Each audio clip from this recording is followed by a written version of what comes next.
E hoje eu não chamei ninguém aqui que tem aquele perfil 100% bolsa. Todo mundo investe em vários ativos.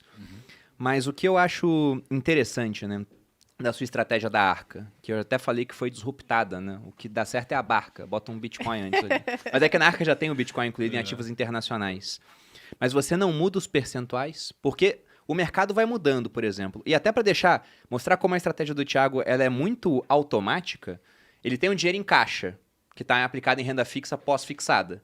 Aí, de repente, a Selic está em 2, vai para 9. Esse dinheiro ficou maior, pô. Ele vai começar a render muito mais. Enquanto a Bolsa caiu, né? No geral, a Bolsa caiu. E o Thiago ele tem um perfil de investir em algumas empresas menores, nas small caps, elas caíram um pouco mais. Então, com isso, a Bolsa reduziu, a renda fixa ficou maior. Então, você tem mais caixa para comprar essas empresas agora. E é isso que você está fazendo. Bem legal. Mas mais para fundo imobiliário, que você disse. Exato. Assim, você perguntou, mas esse percentual não muda? Ele muda. Eu me permito fazer o seguinte, eu me permito variar de 10% a 40%. Você tem uma tolerância. Exato. Então, assim, o que é o que eu olho como método? É 25% cada um. Mas eu me permito utilizar um pouquinho do que eu acredito também dentro disso. Então, eu me permito passar de 25 chegar até 40 e descer de 25 ficar até 10. Como que eu faço isso? Eu lembro muito do pêndulo do Howard Marks. Então, tem algumas coisas que eu olho. E o único indicador que nunca me traiu na vida, sabe qual que é? O indicador de sentimento. É a única coisa. Qualquer coisa já te enganou. Você olha para dólar, você olha para PIB, você olha para desemprego, tudo te engana, cara. O único que nunca me enganou foi o do sentimento. Nunca. Porque... Que é o sentimento seu o ou o do sentimento cenário, geral. do O cenário. sentimento do cenário. E assim, é claro que isso daqui não é tão técnico assim.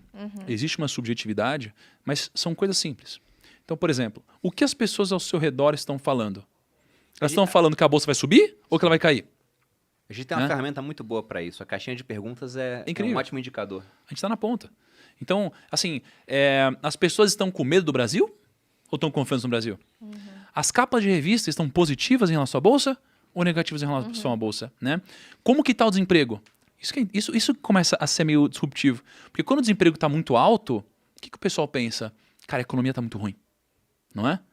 Então, vale mais a pena investir na bolsa quando? Para mim, usando nosso método, quando a gente está com o desemprego aumentando. Faz sentido Explodiu manter a uma parada. quantidade bem relevante no meu patrimônio em ativos de crescimento, que são justamente, agora a gente está pensando em NFTs, a gente está falando de ações small caps, a gente está falando desse mercado. Por quê? Porque o poder multiplicativo que isso vai ter sobre o todo, ele vai ser mais relevante do que simplesmente eu focar em mercados que já estão no estado de maturação e decidem pegar os seus lucros e distribuir. Só que, ao longo do tempo, não vai ser esse o caso. Ao longo do tempo, eu falei, cara, eu quero usar todo o poder desse patrimônio para gerar renda. E aí vai chegar no momento onde, basicamente, eu não vou ter mais que 10% em ativos de crescimento e todos os outros 90% vão ser, basicamente, só ativos geradores de renda, como fundos imobiliários, como REITs e como ações pagadoras de dividendos. Aí.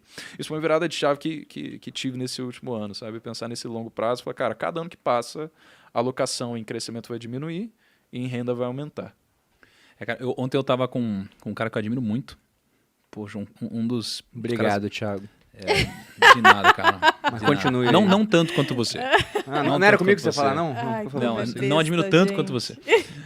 Aí eu tava com um cara incrível. E aí a gente tava falando um pouco sobre isso. Que você falou, eu sou mais novo e invisto em ativos de crescimento.